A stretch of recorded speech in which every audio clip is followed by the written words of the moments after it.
Hi everybody, I'm Dawn. Welcome to my channel. Thank you for visiting with me today. So today we are going to discuss Madeline Soto and what can we do to help our children, to protect them. There's no 100 foolproof way of doing it, but we can do our best to educate them, educate ourselves, and educate the community, and how we can help children, how we can look out for children, how we can, do a better job. We're not doing a bad job. It's just that the bad guys, there's more of them than there are of us, I think. I used to not think that, but now I think that there are more people out there hurting children than who are not, or who want to, who haven't yet. And I believe that. And I used to not believe that, and I hate that they made me feel this way. But so Madeline Soto turned 13 years old on February 22nd, 2024, entering her teen years. A very exciting birthday. It wasn't for me because I have issues with the number 13, but that's for another video. But she celebrated with her family and friends on Sunday, February 25th, 2024. And I believe it's because her birthday fell on a Thursday and kids probably couldn't come to a party after school or something like that. And her mother couldn't attend that party because she had to work. I don't find that unusual. I really don't. I would never miss my child's birthday party, but maybe she celebrated with her on her actual birthday. Maybe they had it on that Sunday because, there were people she really wanted to be there, like Madeline really wanted to be at her party, who could only be there on that day. We don't know the reason why they decided to have it on a day Jen couldn't be there, but they did. And I don't think that that's the big red flag people think it is. Even, the big newscasters and stuff think that that's a huge red flag. I just don't. I don't think that's a red flag. But little to nothing is known about what happened after her birthday party. But what is known is that late the next day, after her mother, Jen Soto, went to the school to pick her up, Madeline was nowhere to be found. And after Jen reached out to friends and a teacher, she was told Madeline wasn't in school at all that day. Jen's mom said they called 911, which I noticed that she said we called 911, which I noticed she uses we in her speech a lot, even if she means someone else. Well, not a lot, but I've seen it done a couple times. And we know her mom and her sister called 911, and Jen could have called, but we heard the 911 calls. And the 911 calls we heard weren't Jen. They were calling on behalf of Jen. And again, I don't think that that's unusual either. And a lot of people are thinking that's weird. Why didn't she call 911 herself? I don't think that that's that unusual. But the calls have since been released, and Jen was not the one to make these calls. However, she could have made a call not released. At any rate, the point is 911 was called at about 4:30. Now, I used to question that because she said 4:30, but the cops didn't arrive till like 8:30. But I know from the calls that were released that it took a very long time for police to show up. I think it took 4 hours for the police to show up, which is unacceptable in my opinion. But I know that they live in a very high crime town. As much as I love Orlando, it's not a safe city. But 2 days after Madeline was reported missing, her mom's boyfriend, Stephen Stearns, was arrested for inappropriate sexually graphic material involving Madeline found on his phone. We didn't know for certain if it involved Madeline until now. Now we know. But on March 1st, police announced that they have still not found Madeline, but they were confident she was deceased. At 6:25, they announced Madeline's body had been found. On Saturday, April 3rd, the community and family had held a vigil to honor Madeline. Her father, Tyler, and stepmother, Tatiana, attended, and Tatiana was one of several speakers at the vigil. And she gave a beautiful speech. It was just It was sad. It was heart-wrenching. Tyler Wallace, Madeline's father, gave WFTV an interview, and the channel Plunder does a beautiful job at covering clips of the interview. I don't think the entire interview has been released, but she had clips of it and does just an incredible job at going over those clips. So I will refer you to her channel, Plunder, with the link below in the About section. Dawn, remember to put that link in the About section. And here are some clips from the vigil in honor of Madeline. You were and still are the light of my life. I am so blessed to have known such a sweet soul. An emotional moment as Madeline Soto's stepmother spoke during a vigil in honor of the 13-year-old girl. She was with Maddie's father as they looked at a memorial that had been put in place to remember her. Her stepmother shared memories of the young girl, and dozens showed up to pay their respects, wearing her favorite colors, green and lavender. Many say, although she's gone, her legacy continues. We are here and we're going to support her. We want her to know as a community that she does matter to us. Whether you knew her or not, whether you live right here or you live in Australia, she matters to so many people. Maddie was reported missing after she didn't show up to school on February 26th. Just days later, her body was found in a wooded area near where people chose to start this memorial for her. The growing memorial for Maddie is filled with stuffed animals and letters from people from all over, but there's also a padlock post where people who came to the vigil were able to bring a lock and leave it here in support of Maddie. The group who put the vigil together has kept up with Maddie's story and has raised awareness. They say they won't stop until she gets justice, and her family won't either. We are lending our voice and our actions to precious Maddie.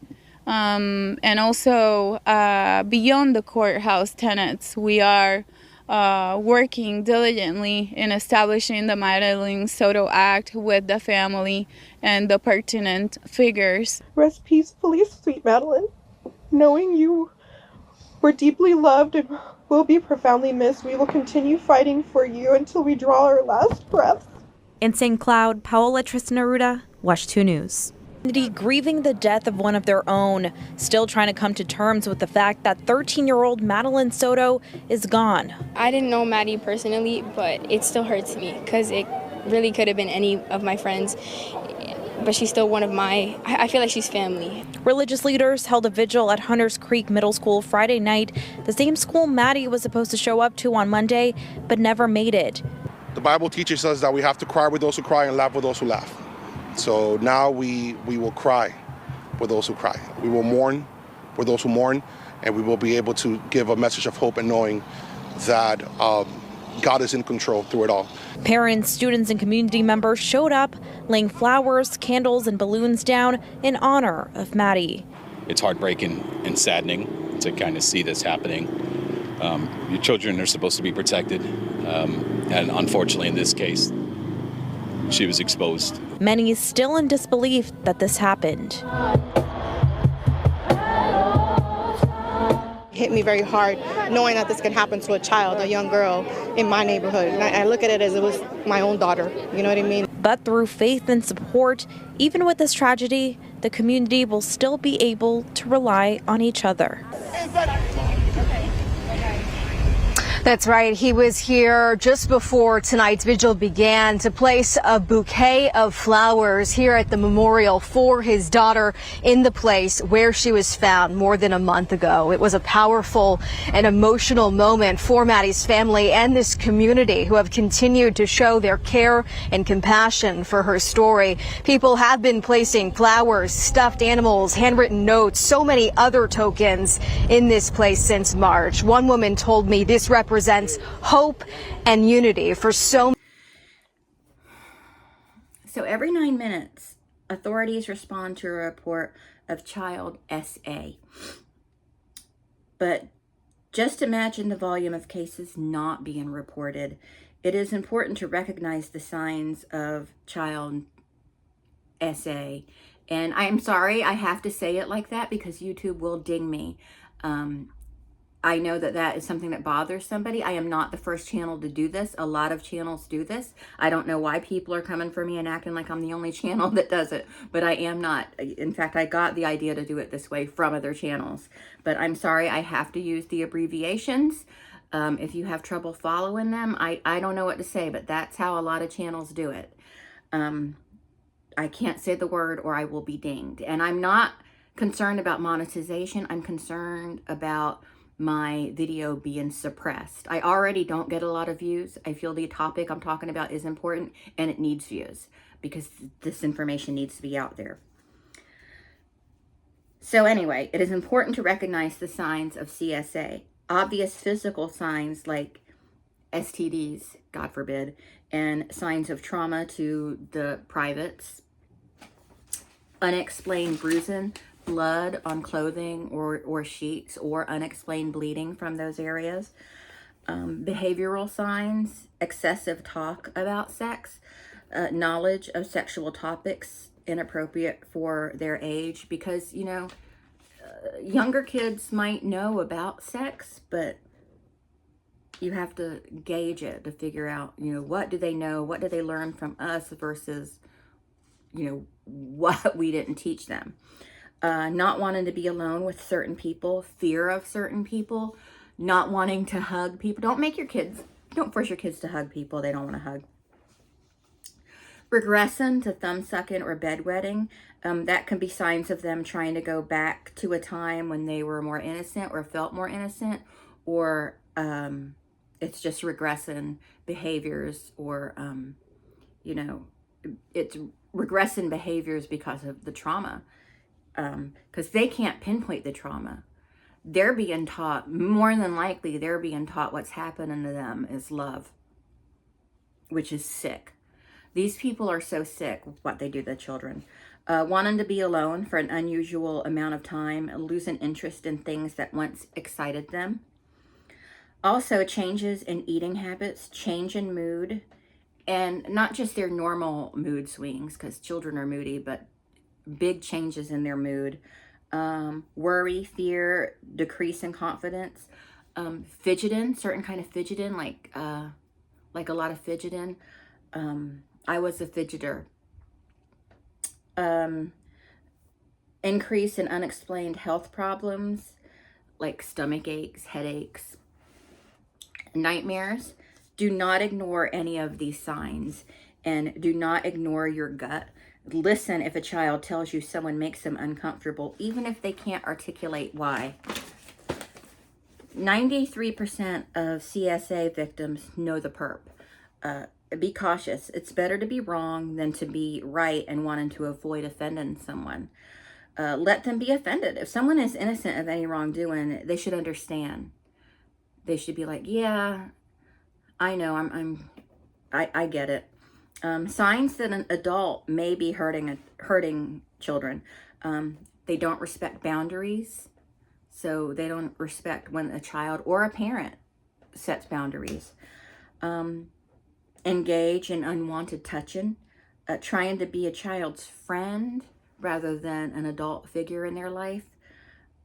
Relationships do not seem to be age appropriate. Also listen to what they say about romantic relationships. It could be telling. Conversations with children seem inappropriate or too adult. When I worked in daycare, there was a coworker I had that, she was very odd. She was very strange to me, but I did not think she was a danger to the children. I just thought she was odd. But she was very bold. Like with me, she would just bring up the most inappropriate topics when we were like having lunch or something away from the children. But it didn't occur to me that she would talk this way in front of the children.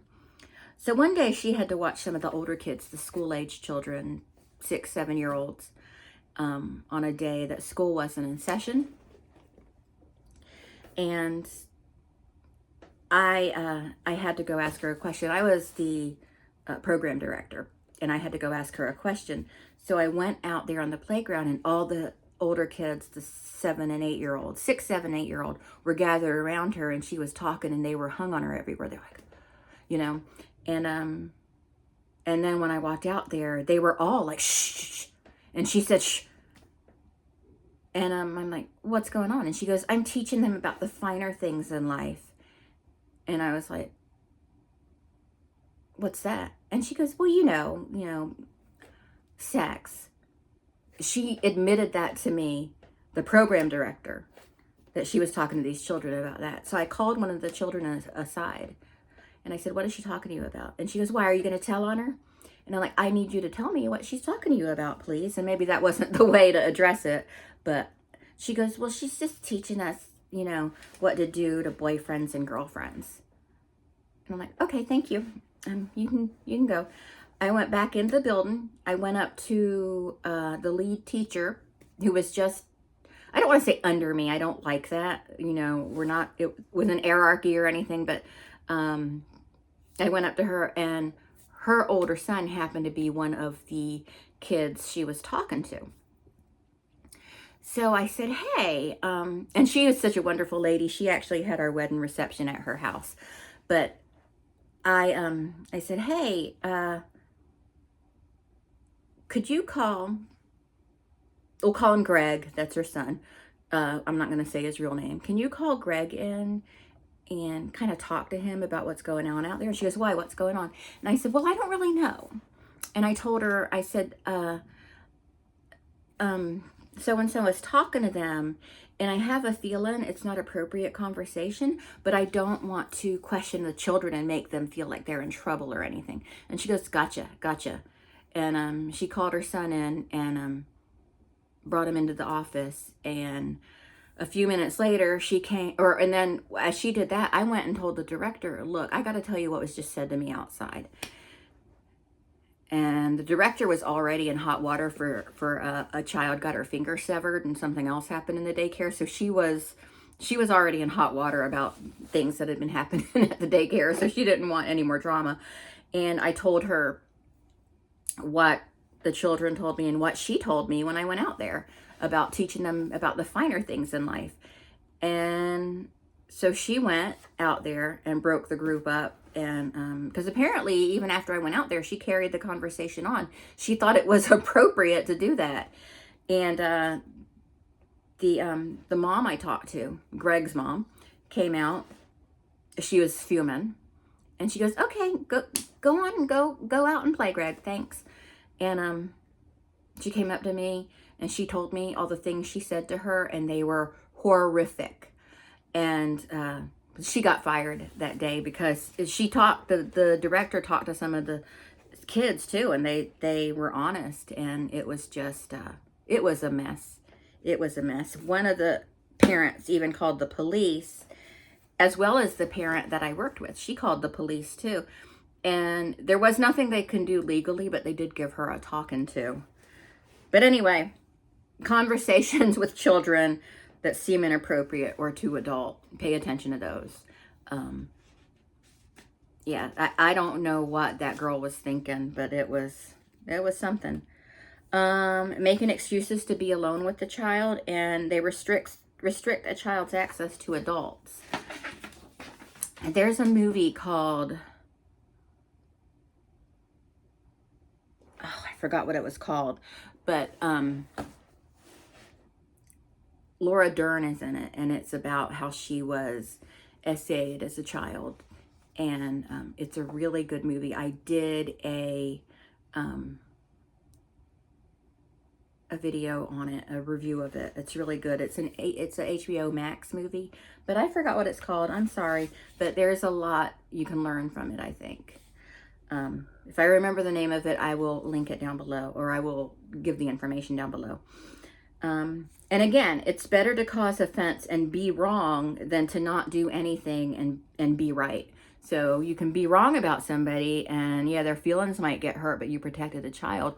Or you're like, oh God, you can be right, but like, I don't want to hurt their feelings. I don't want to make anyone mad or whatever. And then, so you don't do anything, and you were right, and they caused the most horrible damage you can cause on a person. If you are concerned a child is being essayed, talk to them. Choose some place to talk where a child is comfortable. Don't make it obvious to the person that could be hurting them. Suspect that you're going to have a private conversation, and don't scare the child with the wrong tone or approach. Be casual. Like, I would say my approach to that 8-year-old that I asked about what the girl was talking to her about, I admit my approach was incorrect, because she was a feisty little kid, but any other kid would have been scared at my approach, really.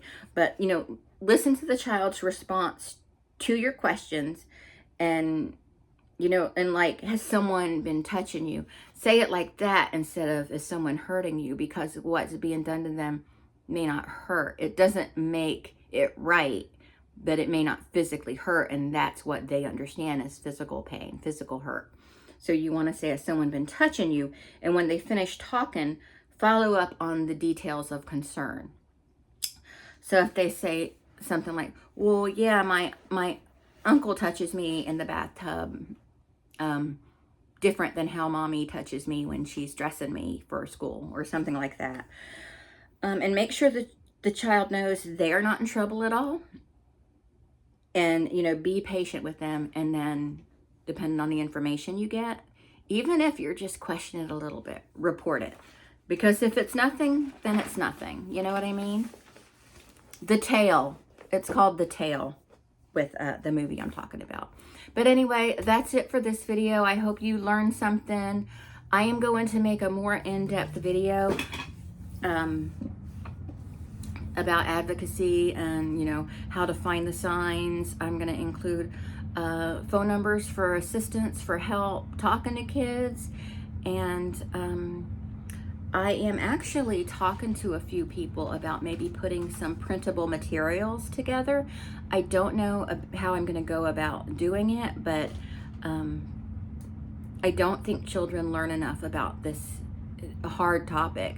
You know, people don't want to talk to their kids about the hard stuff, but it's the hard stuff that needs to be dealt with early on. And I don't think it's about discomfort, but they're uncomfortable with it because they don't know how to do it. And